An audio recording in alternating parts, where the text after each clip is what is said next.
Merci beaucoup, merci Siem, un plaisir de te retrouver. Je crois que ça fait un petit moment qu'on ne s'était pas retrouvé. Oui, effectivement, je vais aborder un peu cette thématique du clivage réel ou imaginaire, islamisme et anti-islamisme aujourd'hui dans la société tunisienne. C'est vrai qu'à lire aujourd'hui les rapports d'experts étrangers, les discours publics des responsables tunisiens ou des responsables européens, à suivre régulièrement les chroniques des médias écrits ou audiovisuels sur la Tunisie, on a le sentiment que la Tunisie connaîtrait une forme de violence totalement inédite dans son histoire, c'est-à-dire une période de violence qu'elle n'aurait jamais connue. Et d'aucuns vont même presque à regretter, sans le dire, sans trop le dire, mais la stabilité sociale, politique, économique qui était censée offrir les années de dictature, malgré ces atteintes répétées aux droits de l'homme et aux libertés fondamentales. C'est vrai qu'on a aussi ce sentiment qu'on est passé en quelques mois en Tunisie d'une sorte d'unanimisme patriotique, de romantisme révolutionnaire, à des visions, des représentations qu'on pourrait qualifier d'angoissées, de désabusées, de désillusionnées, et finalement des formes de repli anxiogène, avec un thème dominant, une peur dominante, la peur du chaos social, la peur du chaos politique, la peur du chaos économique, et on pourrait ainsi décliner toutes les formes de chaos. Alors bien sûr, l'objectif de mon propos, j'essaierai de faire très bref, n'est pas de minimiser cette irruption, ce phénomène d'irruption de la violence dans la Tunisie aujourd'hui. L'objectif n'est pas de dire finalement tout va bien en Tunisie, tout, ou du moins tout ne va pas si mal. Loin de moi cette tentation irénique et romantique de nier des problèmes, et notamment de lier le phénomène de la violence.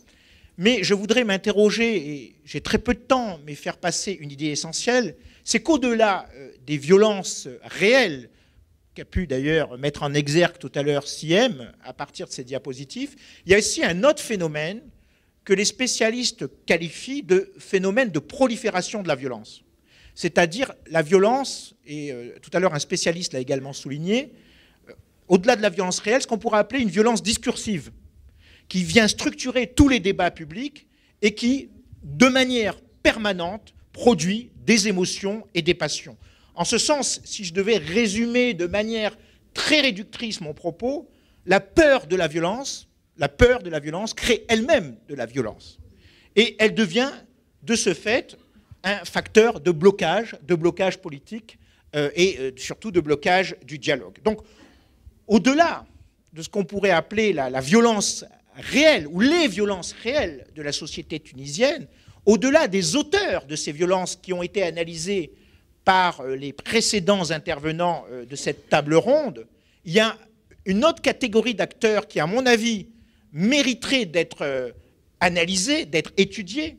Ce sont ce que j'appelle les proliférateurs de violence, c'est-à-dire ces catégories dans lesquelles on pourrait inclure aujourd'hui, dans le cas tunisien, les responsables politiques, bien sûr, les responsables syndicaux, les leaders d'opinion et bien sûr les médias tunisiens, que je range tout particulièrement dans cette catégorie de proliférateurs de violence, c'est-à-dire répondre à une violence réelle et imaginaire en développant, confortant, légitimant, souvent, des visions, des représentations anxiogènes, dramatiques de la situation tunisienne, avec toujours cette peur du chaos social.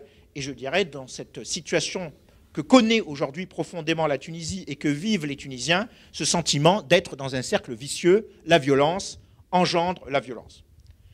Car en effet, ce phénomène de prolifération de la violence au sein de la société tunisienne, loin de favoriser ce qu'on pourrait appeler des réflexes d'unité pour tenter de la surmonter, on pourrait penser logiquement, légitimement, que les gens s'unissent pour pouvoir répondre à des menaces communes. Au contraire, ce phénomène de prolifération de la violence que connaît la société tunisienne va favoriser une propagation de ce qu'on pourrait appeler, vous le vivez tous, une culture de la rumeur, une culture de l'anathème, une culture de la dénonciation qui engendre ce fameux phénomène de bipolarisation radicale et qui conduit chacun dans leur camp à fabriquer un ennemi intérieur. Chacun aujourd'hui, on peut dire, a son ennemi intérieur En gros, la violence, c'est jamais nous, c'est jamais moi, c'est toujours l'autre.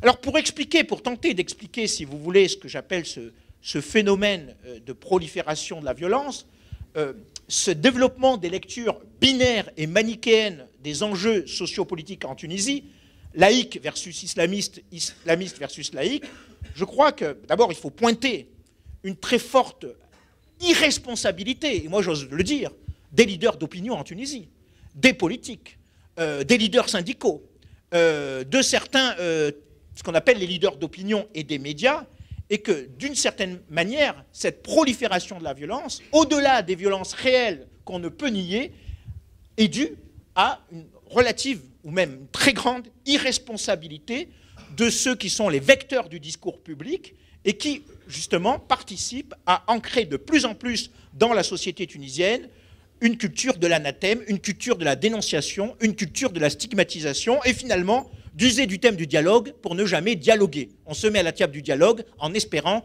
que le dialogue échouera. La principale conséquence négative de ce climat anxiogène, c'est bien sûr de donner libre cours aux émotions, de donner libre cours aux passions, de favoriser ce qu'on pourra appeler la criminalisation de l'adversaire politique, qui est d'ailleurs de moins en moins, et c'est ça qui un facteur qu'il faut quand même souligner, une évolution pardon, qu'il faut souligner, qui est de moins en moins considéré sous le trait d'ailleurs de l'adversaire politique, je le répète, que celui finalement de l'ennemi intérieur. Et de ce point de vue-là, ce processus de fabrication d'un ennemi intérieur, on l'observe aujourd'hui aussi bien chez les islamistes au pouvoir, qui désignent de plus en plus un certain nombre de laïcs comme, non plus comme un adversaire, mais comme des ennemis. On l'observe dans les milieux de l'opposition, qui considèrent que les islamistes ne sont plus des adversaires, mais des ennemis, avec parfois des slogans « s'ils retournent en prison, c'est pas plus mal », mais aussi chez beaucoup d'anciens du régime, pour qui, effectivement, la majorité actuelle ne relève pas, je dirais, de la simple concurrence politique, mais de la posture de l'adversaire et, encore pire, de l'ennemi à supprimer, à éliminer. On le voit bien. Quand on fait un diagnostic de la situation tunisienne actuelle, les premiers, la majorité de partis de l'opposition, tend à faire porter la responsabilité de la violence réelle ou imaginaire dans la société tunisienne quasi exclusivement à ce qu'ils appellent désormais la troïka diabolique. À savoir, la violence, dans cette perspective, serait le produit d'un complot islamiste visant à asseoir en Tunisie les bases d'une dictature religieuse avec l'aide de puissances étrangères, parfois désignées, mais pas toujours, le Qatar et l'Arabie saoudite. En gros, un complot intérieur qui serait relié par un complot étranger, les islamistes tunisiens n'étant finalement que des exécutants d'un plan géopolitique orchestré depuis les pays du Golfe. Les seconds, à savoir certains responsables islamistes, ne sont pas en reste dans la production de cet ennemi intérieur, qui de plus en plus, effectivement, désignent leur adversaire politique sous les traits de l'ennemi intérieur. Et pour nombre de responsables islamistes, la violence actuelle serait le phénomène, ou serait due en grande partie à l'état profond, reposant sur une alliance diabolique entre la gauche laïque et les nostalgiques de l'ancienne dictature. Donc, de part et d'autre, malheureusement, on peut constater que les interprétations de type complotiste, les interprétations de type conspirationniste de la violence actuelle font leur chemin, contribuant encore davantage au repli anxiogène, contribuant à développer la peur et retardant chaque jour les chances de voir émerger en Tunisie une solution politique négociée et un véritable, je dirais, compromis politique à même de jeter les bases, de jeter au sens positif les bases des futures institutions de la démocratie tunisienne. Alors, justement, comment expliquer, et ça sera l'hypothèse centrale, l'idée centrale que je voudrais faire passer dans les quelques minutes qui me sont imparties, comment expliquer ce triomphe des émotions, ce triomphe des passions, ce triomphe, je dirais, des lectures, des interprétations anxiogènes et criminalisantes, le fait que finalement, face à la violence radicale, on n'ait pas d'unité, mais plutôt de la division, et carrément, je dirais, la violence qui produit de la violence. De mon point de vue, et je sais que j'ai très peu de temps pour faire passer cette idée, j'avais l'intention de parler une demi-heure, je ne parlerai que 10 minutes, un quart d'heure, de mon point de vue, ce que j'appelle ce phénomène d'irresponsabilité des responsables politiques, des acteurs publics tunisiens face aux violences présentes actuelles sont dus d'abord, et je voudrais le souligner, à un phénomène d'amnésie collective. D'amnésie collective quant à l'historicité de la violence dans la société tunisienne. Et à ce niveau, je dirais que dans le cas tunisien présent, on peut parler véritablement d'une double occultation de la violence. Par ce phénomène de double occultation de la violence d'État, oui, la Tunisie a toujours été un pays violent. Il faut quand même se rappeler que l'acte fondateur de la Tunisie, c'est une guerre civile entre youssefistes et bourguibistes qui fera plusieurs milliers de morts, et même plus de morts que la guerre de libération, et que l'acte fondateur de la Tunisie est aussi un acte de sang. Ça, on l'oublie.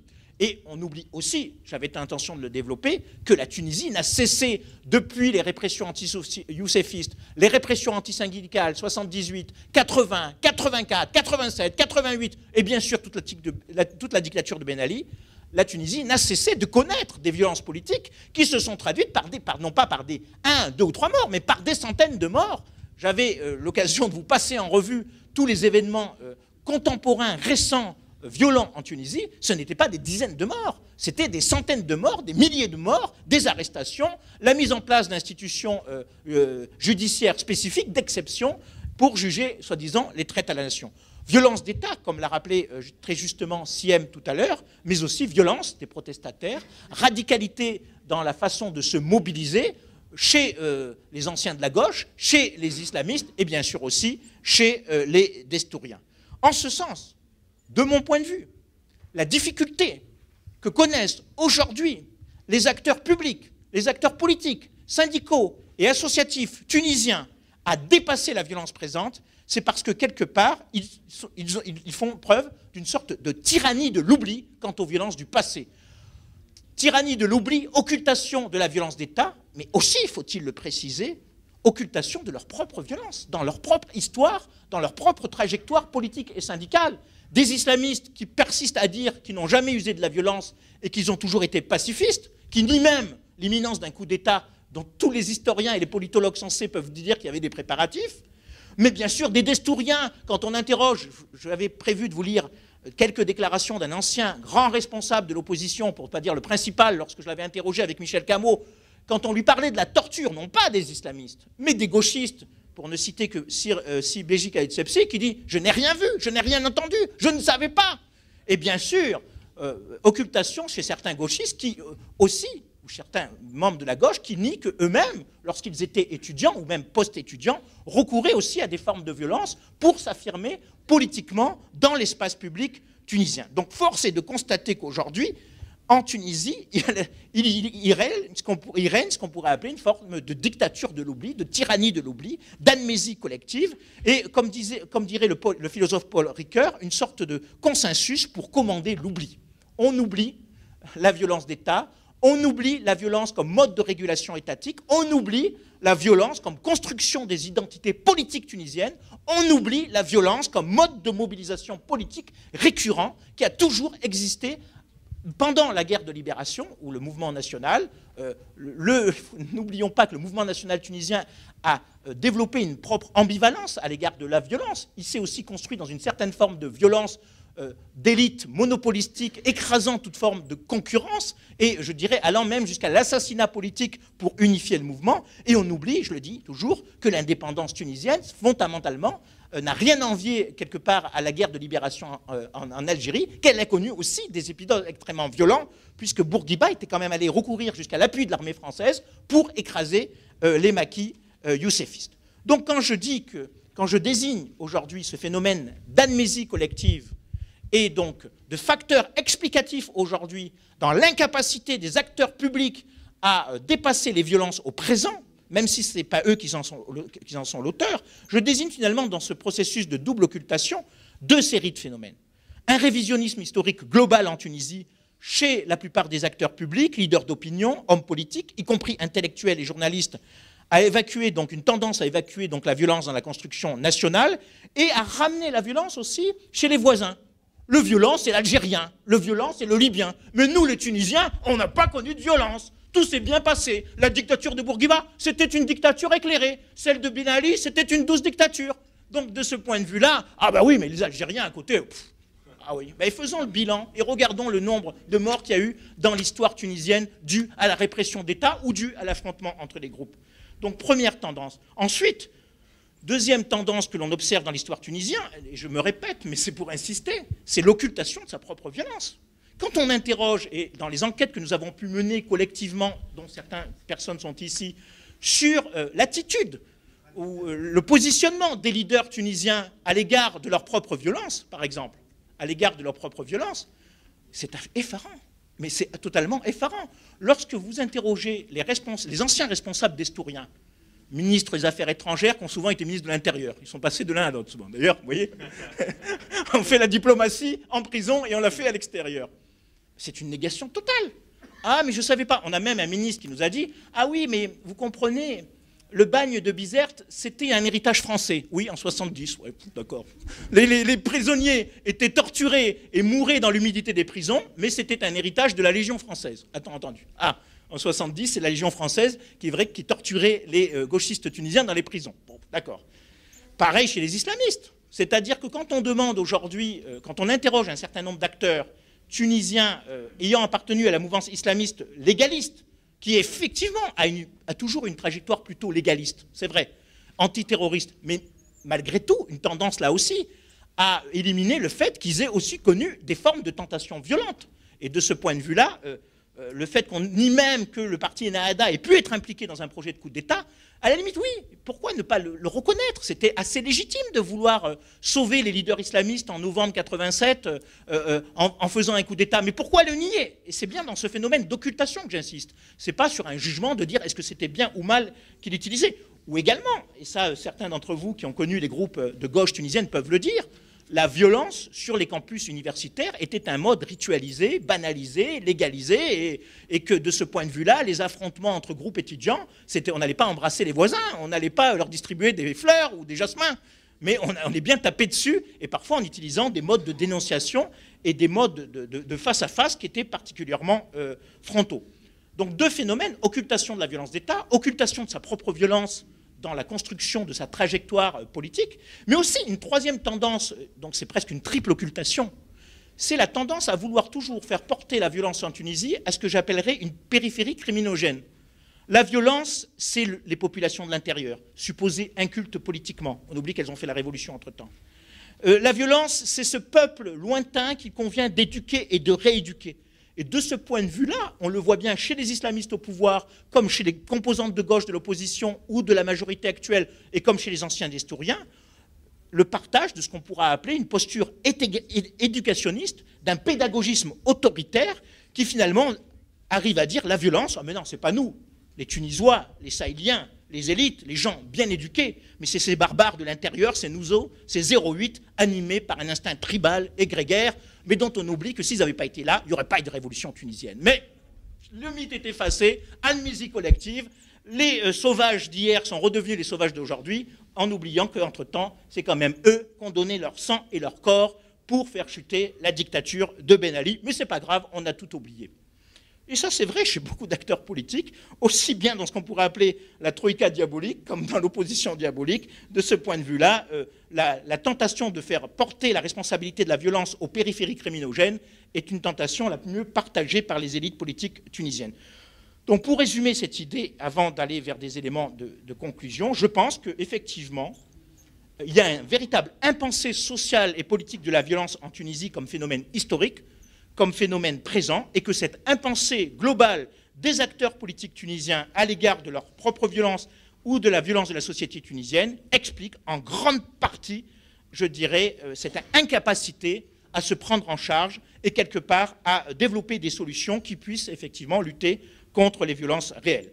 Donc, occultation de la violence comme un phénomène structurant la construction nationale, structurant les rapports entre gouvernants et gouvernés et structurant aussi, je dirais, d'une manière plus ordinaire, les rapports entre les citoyens tunisiens. C'est vrai que la Tunisie, c'est la pays du jasmin, c'est la pays du juste milieu, c'est la pays où on s'embrasse, à côté des méchants Algériens, comme mon voisin à côté, qui, eux, ne savent qu'utiliser la violence, sont des barbares en puissance, et donc, vous voyez, ben oui, mais c'est comme ça, c'est dans ces mythes qu'on fabrique aussi des processus de révisionnisme historique qui visent à se déresponsabiliser totalement de ce qui est aujourd'hui la responsabilité, justement, des Tunisiens dans leur propre violence. Alors, j'avais l'intention ici de vous lire quelques extraits d'acteurs politiques tunisiens dans leur rapport à leur propre violence, mais je ne voudrais pas vous faire sourire noir et je ne voudrais pas vous renforcer votre pessimisme, mais ça vaut son pesant d'or dans cette négation totale, aussi bien chez les islamistes que surtout chez les anciens destouriens.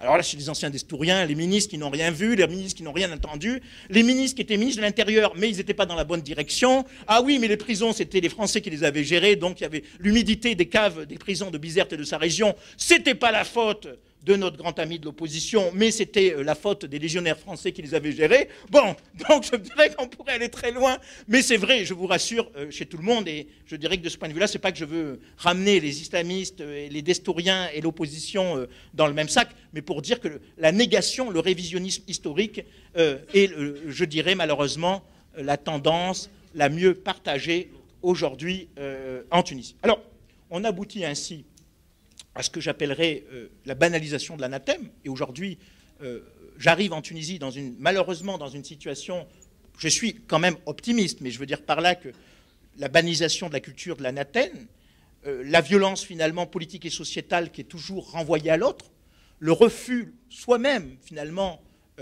même pas le soupçon de reconnaître une moindre responsabilité dans ce qui peut être la violence présente, c'est-à-dire la tendance à ramener la violence à l'autre, finalement, et à utiliser l'anathème comme arme idéologique, à l'exclure au moins symboliquement du groupe, je dirais presque légitime. Les islamistes qui repartent en prison, finalement, pourquoi pas?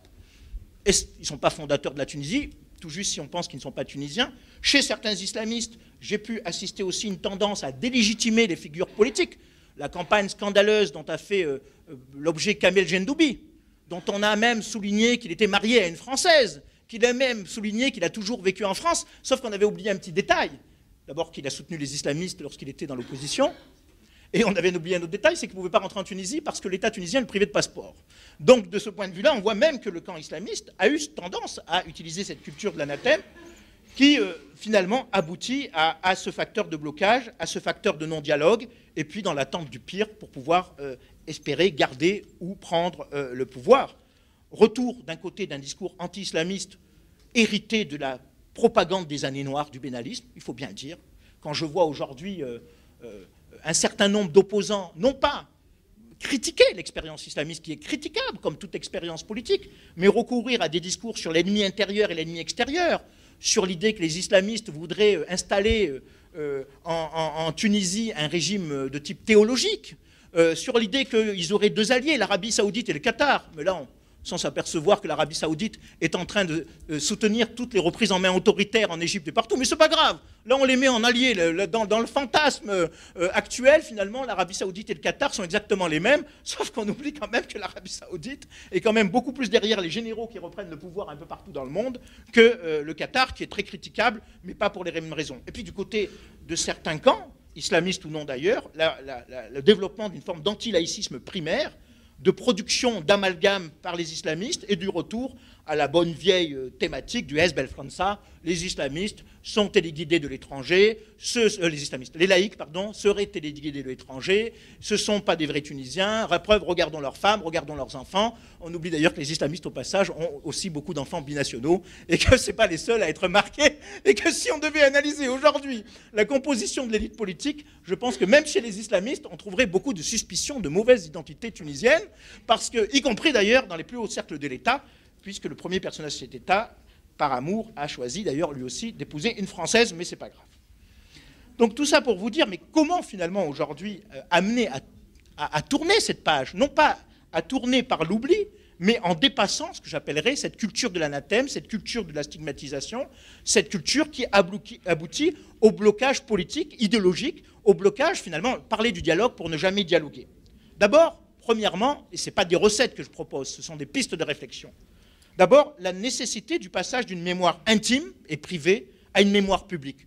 Oui, aujourd'hui, rappelez que la dictature de Ben Ali, comme celle de Bourguiba, ont produit des morts, ont produit des torturés. Il y a aussi ici une association de prisonniers qui portent sur leur corps les séquelles de ce qu'a été la dictature de Bourguiba et de Ben Ali. Et de ce point de vue-là, quand je vois qu'aujourd'hui, dans le débat public tunisien, un collabo peut avoir exactement la même estime sociale qu'un résistant, je m'interroge. Je m'interroge. Vous savez que la révolution a produit un miracle, je ne sais pas si c'est un miracle républicain ou un miracle d'ordre chrétien ou un miracle d'ordre soufi ou d'ordre je ne sais quoi, mais c'est qu'aujourd'hui, vous avez des collaborateurs de la dictature qui s'inventent des partis de résistants, sans que d'ailleurs on leur pose le moins de questions. Je veux dire, c'est effarant quand je lis la presse tunisienne. Ah, tu sais, cet universitaire, c'était un grand opposant. Bah, oui, bah, désolé, 20 ans de travail sur la Tunisie, j'ai jamais rencontré tel ou tel grand universitaire, tel ou tel ministre comme grand opposant de Ben Ali. Mais c'est aussi, malheureusement, la partie mauvaisement ironique des transitions que des collaborateurs deviennent, par l'opération du Saint-Esprit,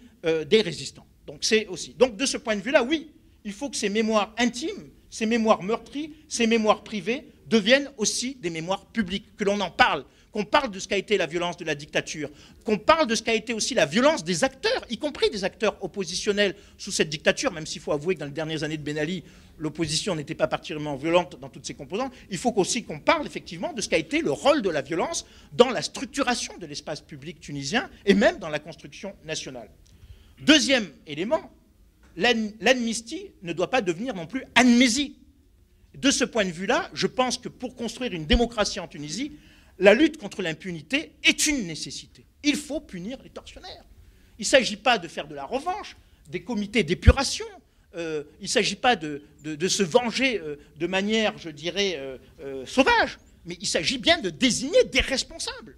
Des responsables dans le système sécuritaire, des responsables dans les différentes sphères de la société tunisienne qui ont légitimé, qui ont porté cette dictature et qui l'ont opérationnalisée parfois de la manière la plus cruelle. De ce point de vue-là, on s'aperçoit, et là, la majorité a une responsabilité en Tunisie. Quand je dis la majorité, je ne veux pas dire forcément les islamistes, mais on s'est bien aperçu que les islamistes, justement, qui avaient été eux-mêmes victimes de tortures, qui ont été quand même, de loin, ceux qui ont le plus subi des dictatures, leur direction, du moins, a été les premières à dire non, on n'en parle pas. On n'en parle pas. On referme les pages. De ce point de vue-là, il y a aussi une responsabilité des victimes ou de leurs porte-parole, pour être plus précis, dans ce que j'appellerais la tendance à transformer l'amnistie en amnésie. Non, l'amnistie ne doit pas devenir amnésie et la lutte contre l'impunité de ceux qui ont occupé des fonctions dans la dictature et que ceux qui ont eu la gégène et qui ont manié la torture doit être clairement posée. Siem peut témoigner. Avant la Révolution, il y avait une sorte de routine de l'opposition qui était de publier le nom des tortionnaires, le nom, le prénom, et de dire voilà les tortionnaires qui torturent femmes, hommes, dans les prisons tunisiennes et dans les commissariats. Que sont devenus cette liste de tortionnaires? Que sont devenus ceux qui sont sur cette liste de tortionnaires? Je me pose la question.